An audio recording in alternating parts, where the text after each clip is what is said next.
જે સંસ્થાની અંદર આપણે બેઠા છે એ સંસ્થાના ચેરમેન વનરાજસિંહ મોરી, વાઇસ ચેરમેન મારા સાથી મિત્ર અને પૂર્વ પ્રમુખ શ્રી બાલુભાઈ ગોહિલ, આજ એપીએમસીના થોડો પગ નાખવો પડે એટલો ભોજો આવી જાય, પગ મચકોડી જાય એવો વચ્ચે થોડોક સમય પગ મચકોડી જાય હતો અને પાછા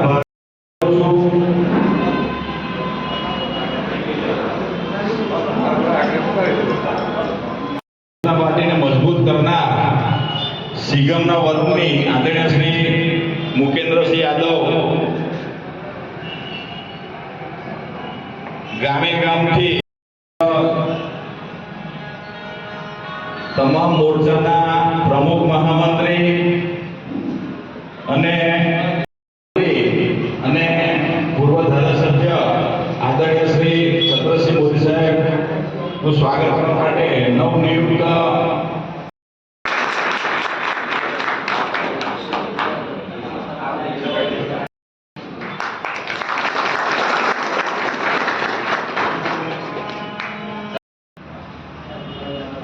ભારતીય જનતા પાર્ટીના આ બંધારણ ગૌરવ અભિયાનમાં ઉપસ્થિત યાદવનું સ્વાગત તાલુકા પંચાયત સદસ્ય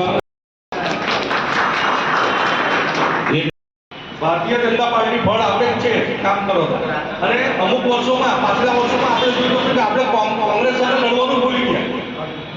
કોંગ્રેસ સાથે આપણે સામે જે આપણે લડત હતી એ જંબુસરના એની અંદર ઓછી થતી લાગતી હતી મને, પણ આ એવું જે આપણે યુદ્ધ લડતા હોય અને જેની તૈયારી આયોજનની અંદર વધારે જેટલો પરસો પાડીએ આયોજન માટે એટલું યુદ્ધમાં જઈએ ને તો લોહી ઓછું વહેવાનું હોય. એટલા માટે આ જે આયોજન એ આગામી આયોજન માટે જ આપણે ભેગા થયા છીએ. આગામી યુદ્ધ છે રાષ્ટ્રને આપણા ભારત માતાને રાષ્ટ્રના સર્વોચ્ચ શિખરે વિશ્વના સર્વોચ્ચ શિખરે લઈ જવા માટેનું એના યુદ્ધની અંદર આપણે આયોજન માટે જ આપણે પરસેવો પાડવા માટે આપણે અત્યારે આયોજન માટે ભેગા થયા છે. તો આ પ્રસંગે આપ સૌએ ખૂબ મોટી સંખ્યામાં હાજરી આપી એ બદલ આપ સૌનો ખૂબ ખૂબ આભાર અને આ જ રીતે હર હંમેશ સાથ સહકાર આપશો એવી અપેક્ષા સાથે ભારત માતા કી જય. નામ સાંભળ્યું છે એના વિશે થોડીક માહિતી આપો. પહેલાં તો થોડીક એડવોકેટ થોડીક થીમ આપો કે આપણું જે બંધારણ છે, મને એવું કહેવામાં આવે કે સંવિધાન વિશે વાત કરવાની. હવે એવું કહેવાય છે કે વર્લ્ડમાં સૌથી મોટું જો સંવિધાન એટલે ઇન્ડિયાનું છે, ભારતનું છે. હવે એને સમજાવવું એટલે બહુ અઘરી વાત છે, પણ સ્વાર્થમાં એને સમજાવવું વાત કરું કે આપણે એક નાનું પરિવાર હોય, પરિવારની ડેફિનેશન વ્યાખ્યા કરીએ તો 5 જણનું પરિવાર, 5 જણ પરિવારમાં રહેતા હોય તો દરેકના માટે નિયમ હોય કે મેઇન વ્યક્તિ દરરોજ નોકરી જાય, ઘરના હાઉસવાઈફ હોય કામ કરે, બાળકો સ્કૂલે જાય, એ રીતે આપણે પરિવાર ચાલતું હોય. તે પરિવારનું કંટ્રોલિંગ માટે આપણે નિયમ બનાવેલા હોય. તો અહીંયા બાબા સાહેબ આંબેડકર એમની શું ભૂમિકા છે? તો આટલા મોટા ઇન્ડિયા જે આપણું લોકશાહી છે એમાં બંધારણની રચના એમને કહી તો આપણે આપણા દેશમાં કેવી રીતે રહેવું, કેવી રીતે જીવન જીવવું, કેવા નિયમો પાડવા, એની જે કમિટી એના ચેરમેન આપણા બાબા સાહેબ આંબેડકર હતા. હવે બાબા સાહેબ શું છે તો એ લોકો જ જાણતા, પણ સંવિધાનની સાથે સાથે બાબા સાહેબ આંબેડકરજીનું પણ એટલું જ અપમાન આ કોંગ્રેસની સરકારે 1947થી આ સુધીમાં કર્યું. બાબા સાહેબ આંબેડકરને જો હરાવ્યા હોય તો સુધીમાં તો કોંગ્રેસના જ લોકો એનો ઇતિહાસ છે બધો મોટો. આપણે જોઈએ છીએ કે બંધારણ દ્વારા આ ભારતનું જે સાર્વભૌમત્વ છે એ એક કારણે બંધાયું છે. બંધારણ ન હોય તો હું દશા થાય અને બંધારણ પ્રત્યે અમને સન્માન ના હોય, બંધારણને આપણે માન મર્યાદા અને આપણે એનું પાલન ના કરતા હોય તો શું સ્થિતિ થાય એ આપણે પાકિસ્તાન, અફઘાનિસ્તાન અને બાંગ્લાદેશમાં જોયું જ છે. ત્યાં પણ બંધારણ તો હતું જ, પરંતુ ત્યાંની સરકાર થોડી કમજોર પડી એટલે ત્યાંના જે ભાંગફોડિયા તત્વો છે એમને સરકારનો કબજો, આખા દેશનો કબજો લઈ લીધો. અને આખા દેશની પબ્લિક પ્રજા એની સંસ્કૃતિ એ બધું એક સાઈડ પર થઈ ગયું, બંધારણ પર સાઈડ પર થઈ ગયું. જ્ઞાન બધાએ મેળવવું જોઈએ અને સંવિધાનને આઝાદી મળે લગભગ 75 વર્ષ કરતાં વધારે વર્ષો થઈ ગયા છે. ત્યાર પછી આપણે આ વાતો સાંભળવાની છે. 2-3 મુદ્દાની નાની વાત તમારી સામે હું મૂકવા પ્રયત્ન કરીશ કે આ દેશમાં સંવિધાનને જ્યારે રચના કરવાની વાત કરી તો તે પહેલા જ્યારે આઝાદી મળીને 1947માં તો અંગ્રેજના લોકોને એવું હતું કે આ ભારત દેશમાં સંવિધાન પ્રજાસત્તાક દેશ બનાવવાનું બનશે જ નહીં. આટલા બધી જ્ઞાતિઓ, આટલા બધા સમાજો, એની વચ્ચે આ દેશ એક સૂત્રતામાં કેવી રીતે બંધાવવાનો છે? એ શક્ય જ નથી. એટલે આ સંવિધાનની રચનાવાળો વિષય ત્યારે મૂકેલો.